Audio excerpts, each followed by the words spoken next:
Hello and welcome back to our celebration of World Food Safety Day, Safe Food Now for a Healthy Tomorrow.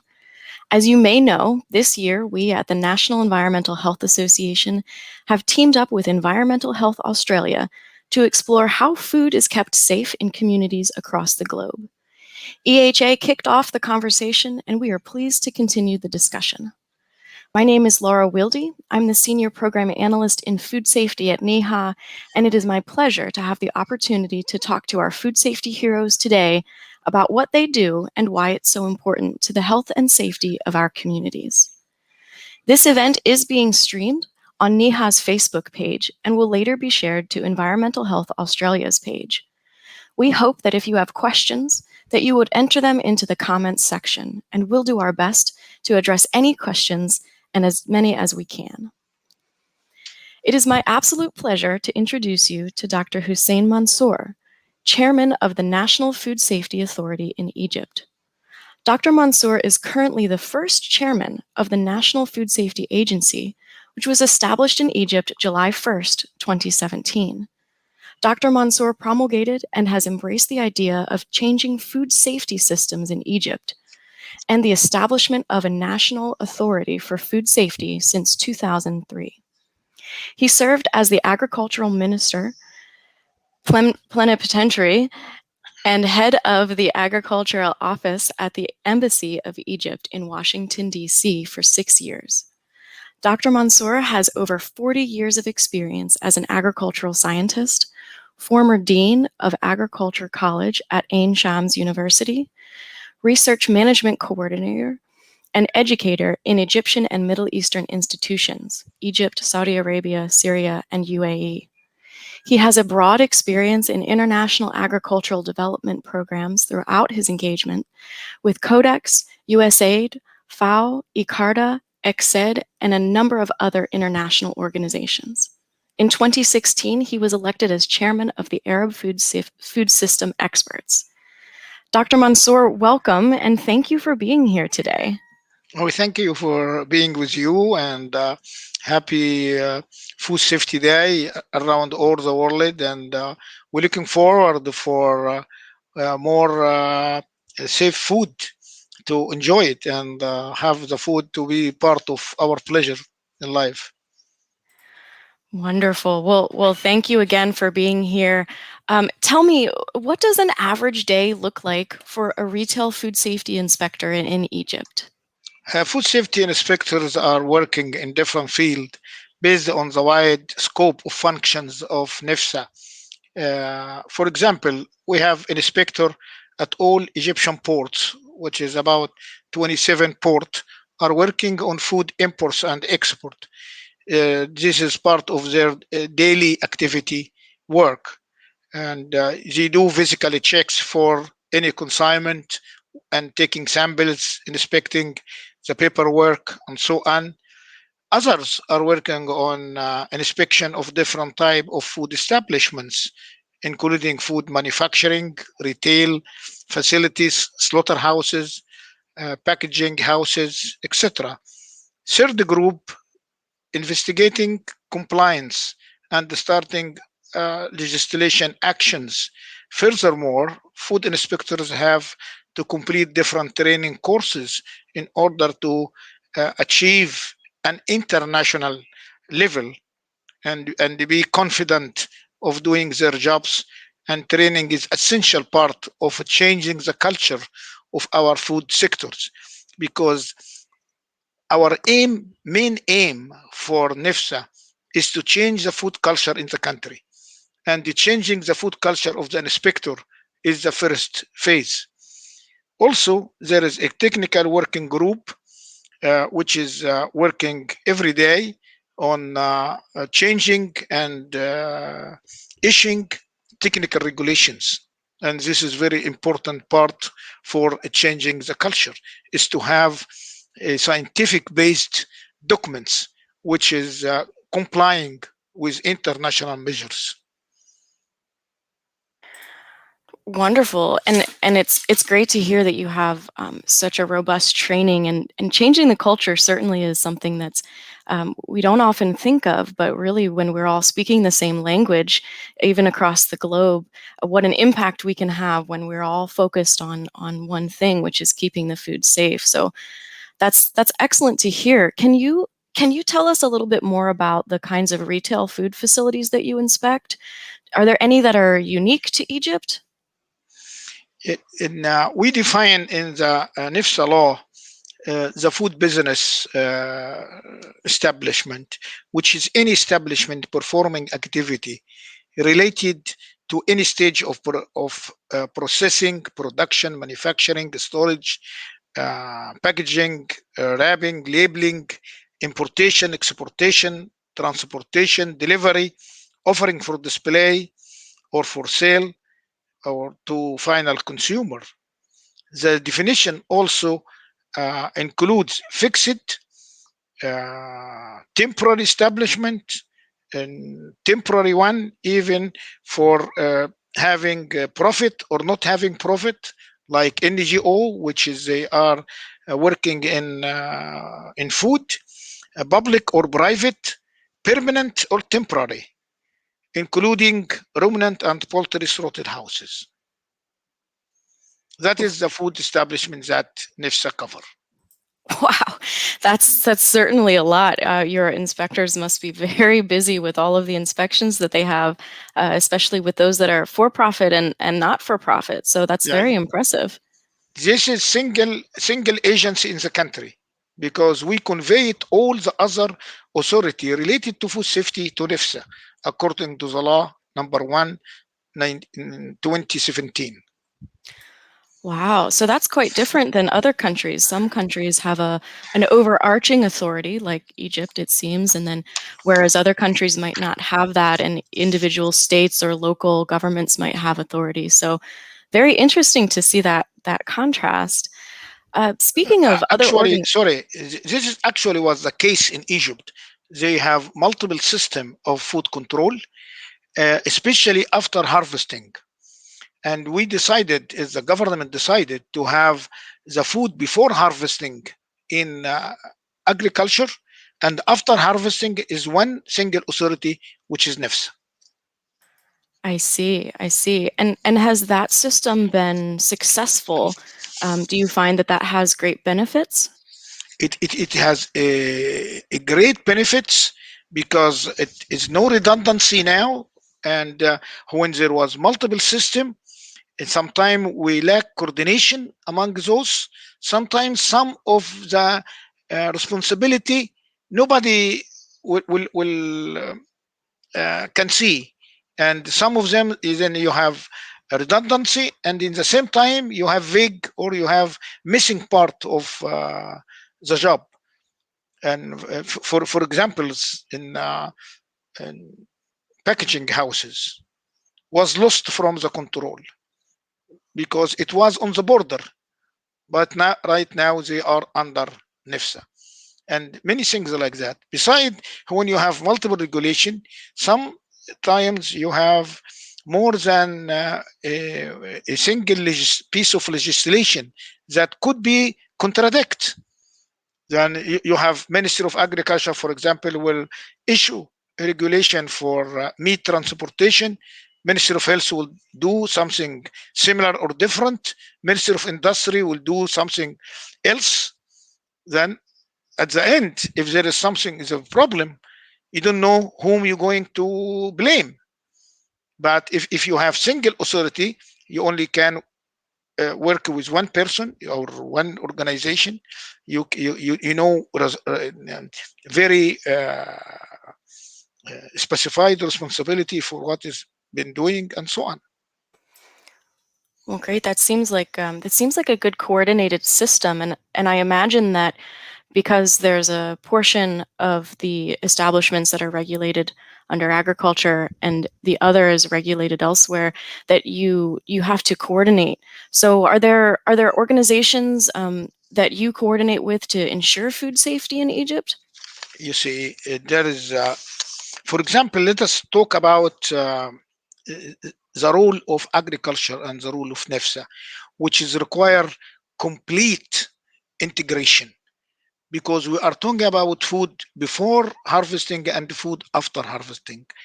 Definitely, there are some contamination that happened and takes place before harvesting, like pesticide, if it was applied in the wrong way.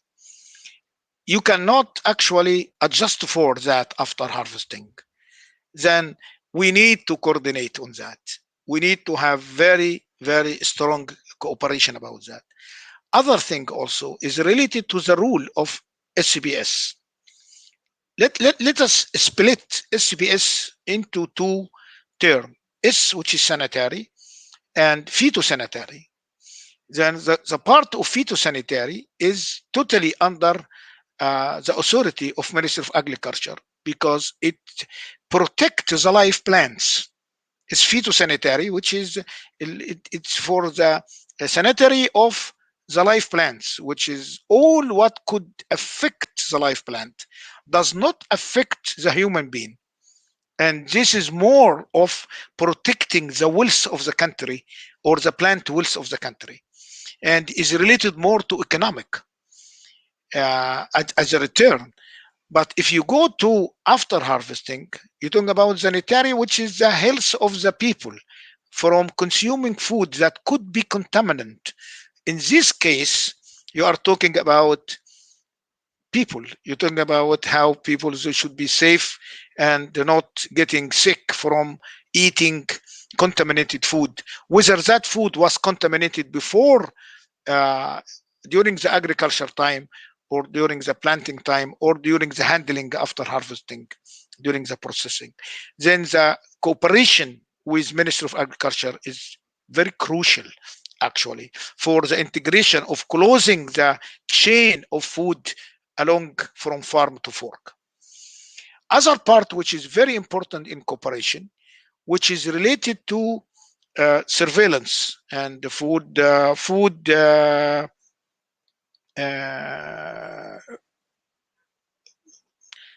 in scandal or food, which is we need to cooperate with Ministry of Health, and this also another part of strong cooperation, which is Ministry of Health in doing this. Also, we need some cooperation, which is with Ministry of Trade, because again, you see, I would like to emphasize this point. There was a long time from 1940 we have FAO and we have WHO, which is both international organization working with the safety of human being, whether for health or whether for agriculture. And they produced codex in 1960, 63 or something like that. And this organization is already related to a food standard.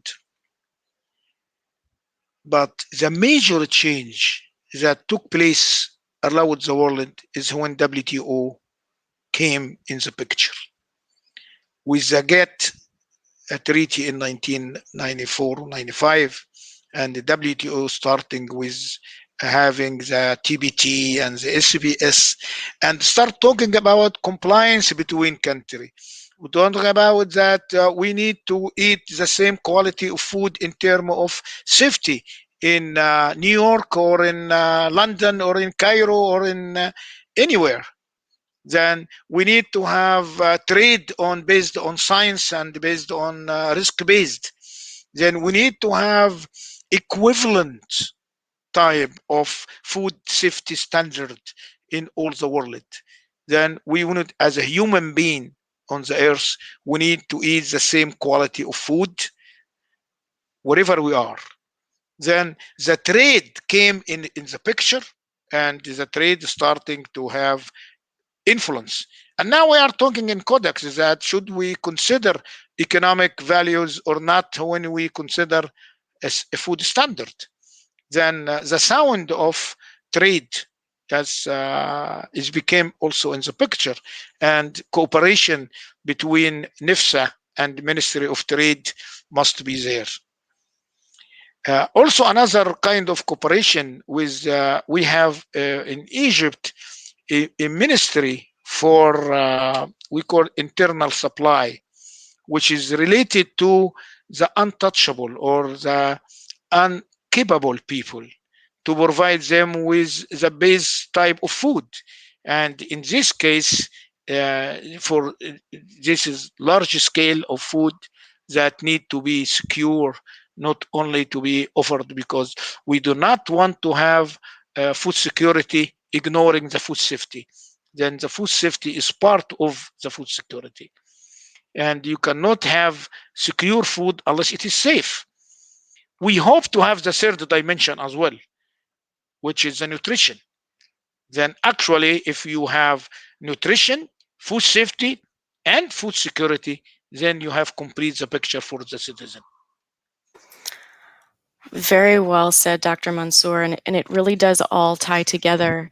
And I'm pleased to see so much coordination between countries and different areas, within your own agencies in your own countries, but also externally. And you're thinking about importing and exporting. And one of the things that I heard you say is that it all matters, the food safety and the security, and they both go hand in hand. So very interesting. Thank you for sharing that. We got an audience question that I would love to ask you. Dr. Mansour, would you mind sharing more about the history of the National Food Safety Authority? The history of national food safety. Okay. Uh, Actually, is my personal background as an academic person, as a former dean of faculty of agriculture in Ain Shams University, and my professorship that it was started in my PhD in Wisconsin some times ago in animal science, enable me to see as agriculture man with academic background, to see the importance of food security. And actually that was my basic training is in the food security. I was fortunate that I was appointed by the government as an agriculture plenipotentiary and head of the agriculture office in Washington, D.C. for 6 years. And during that time, I found the importance of food safety, the second dimension of the triangle, the food safety.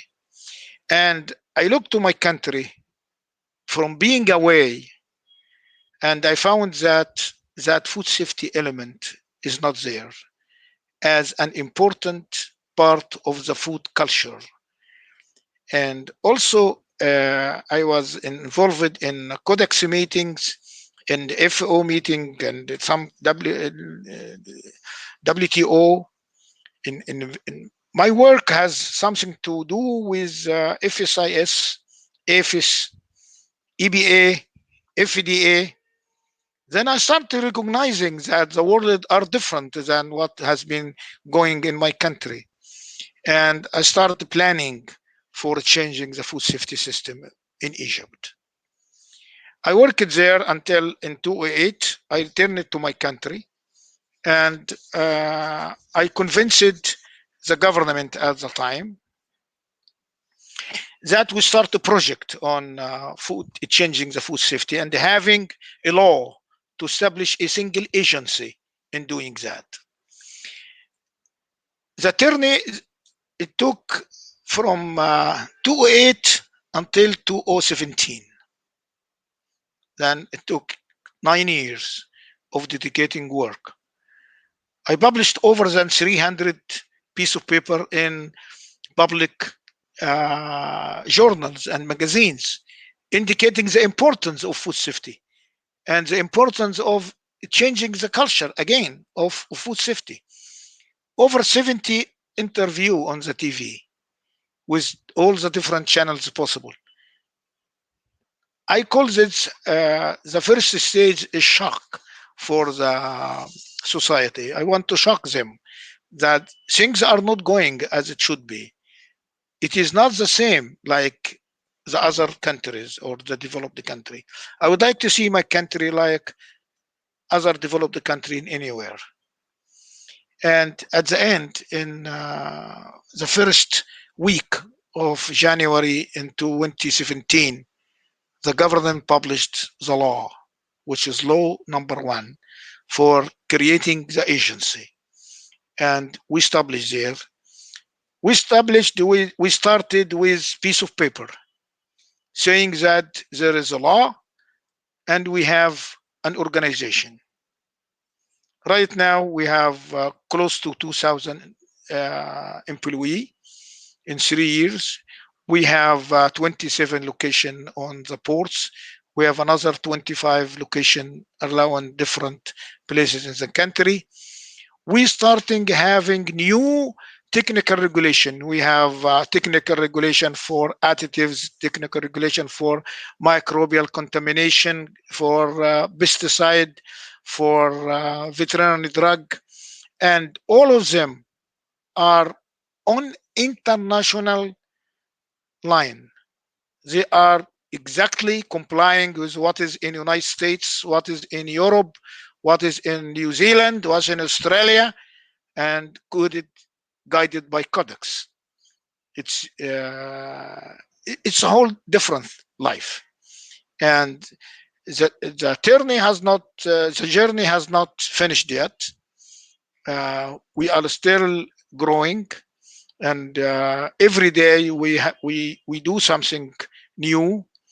And I've been one day asked when you considered that NIFSA has succeeded, and I said when we see any butcher uh, shop in hanging meat in the outside the refrigerator, and we cannot stand that, then NIFSA succeeded in complying and completed the mission. Then our mission is to make the consumer aware of food safety and refuse any food which could be contaminant. And that will be the guideline or the safeguard for the food in Egypt. And as I said, we have to have first a good regulation as base of good culture. What is right and what's wrong, and if something happened, then what's you gonna do? And we're still in the beginning. I'm sure our work is never done as food safety professionals, and what an inspirational story that you've you started seeing this and you looked at your own country and you said, we can do different things, we can do better things. And I really like involving the consumers and having the consumers say, I want safe food, we deserve safe food. And I think that's just a wonderful strategy to have that butcher shop, and if they're not doing the right food safety practices, that the consumer is rejecting that. So very interesting, Dr. Mansour. Thank you. And I wanted to ask you, when an outbreak does happen, how is it handled? What do you do? You see, this is extremely important question, and you got to divide the outbreak because say if there is a specific, for example, if a specific something went wrong in one processing, then you have to have a system for recall and for have system for getting the product from the market. This is one case, and it was not in the regulation before. Right now, our regulation has some words like recall, like traceability, like you know, and once we put it uh, in the law, you need to get people trained on that. You need to get engagement with the private sector. Without having a good relation with the private sector, because at the end, the private sector is the one who's going to execute what you're going to say. Then any regulation you're going to issue must come from a good cooperation and consultation with the private sector. And without that help, then facing the crisis is extremely difficult. Then you got to recognize the impact of the economic loss, not only in the temporary phase, but on the long run, not in the short run, because this is going to, because they would could deny or could don't like to announce the problem.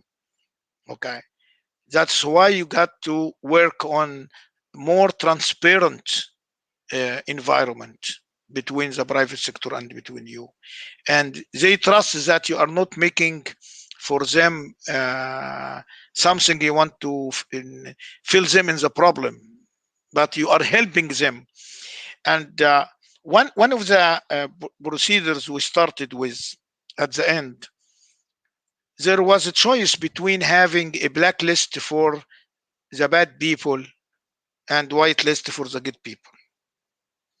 And I decided to have white list for the people they comply with the food safety regulations.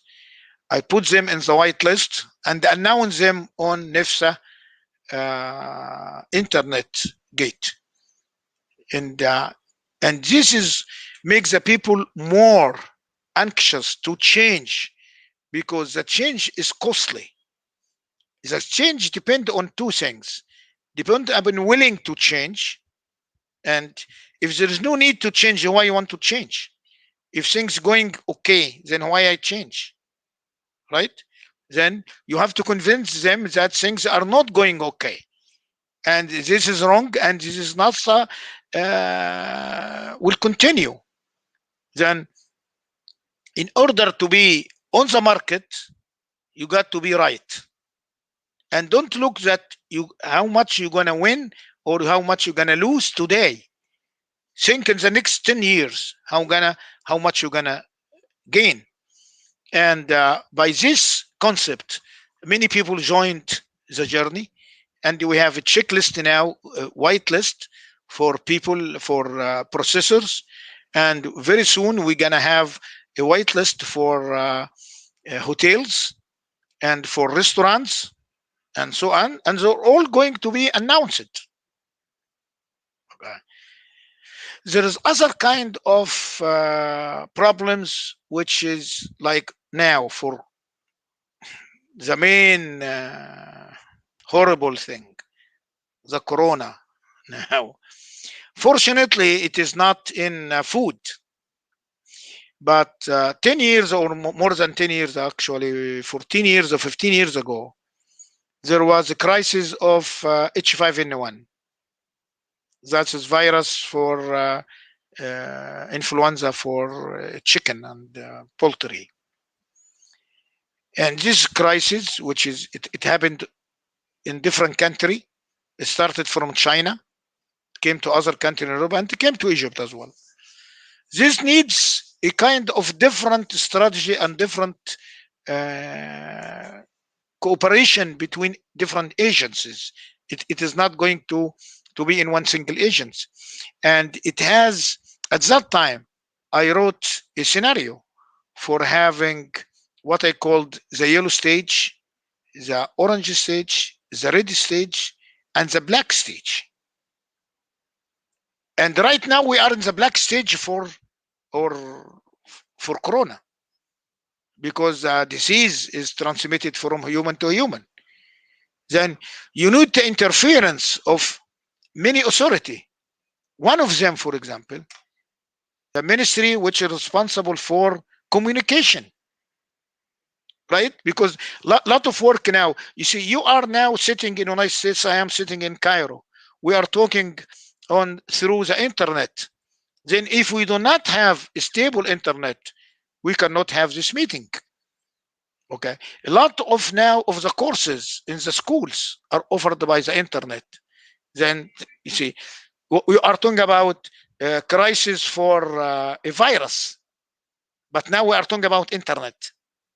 Okay, then something which is not obviously related to the disease. It's much more than that. Okay. What about that? The economic impact on those going to close. You see, when we close the restaurants and the cafes and those at the time, there is people working there. What is the people going to work? Then it is much more than handling the crisis. It is much bigger than that. Then could be the easiest to handle the crisis if it is only related to contamination, but it's much more than that. If it's microbial contamination, is it chemical contamination? What type of crisis you are talking about? Then it's not an easy job. And I certainly echo that. We've all faced lots of challenges this year with the onset of COVID-19. And I commend you for having a white list and that positive reinforcement and just working together. And I think that's one thing that COVID really highlighted for us is that we've got to work together, whether it's a foodborne disease or not. We're all on the same team, and that includes Yes, industry, and it includes the consumers, and it includes the regulatory agencies, and the non-governmental organizations and the nonprofits. And really, food safety is everyone's business, it is so exactly. it's You great to see that hear. for this COVID-19, it's more of it's like social disaster affecting the poor and the rich, Yes. the educated and the less educated, and it's everybody. Yep. Food safety. Whatever we talk, right? Yep. We need to have more on cooperation for changing information, and also we need to have filter, and this is extremely important. Hmm. Filter for the news and the Mm. information. A Mm. lot of them are making the people more confused and do not help the people. Take, for example, the vaccination. You say, I don't want to waste your time, but think about the vaccination according to against corona, and you see some opinion claiming that vaccine that will kill people, and that vaccine in 2 years people will die if they get vaccination. Then how we can filter this information, how we can say what is the wrong and what is the right of those says and those different part of news. And sometimes they are initial by Professor X and Professor Y, or in scientific in place, which is nobody knows if this is right or wrong.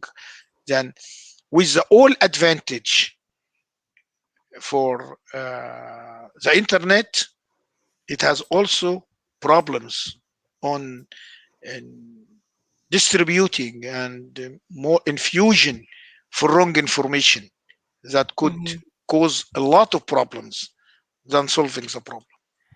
Yes, and I agree. I think that, telling the story, telling the food safety, the story of food safety, and having it be accurate and scientifically based is extremely important.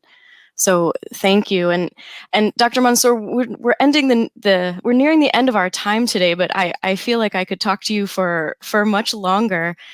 I want to thank you Oh, sincerely thank you. for your time. This has been really interesting to see how Egypt has developed and the food safety systems and how you coordinate and respond to outbreaks and response into the COVID-19. So I want to thank you all, the Thank you. attendees, for your time, and we look forward to seeing everyone again at 2:15 Eastern on NEHA's Facebook page. Thank you, Dr. Mansour. Again, Thank this you. has been wonderful, and thank you all for joining us for World Food Safety Day. Thank Take you, care. Laura, and thank you for your audience, and have a great time and safe, inshallah. Thank you.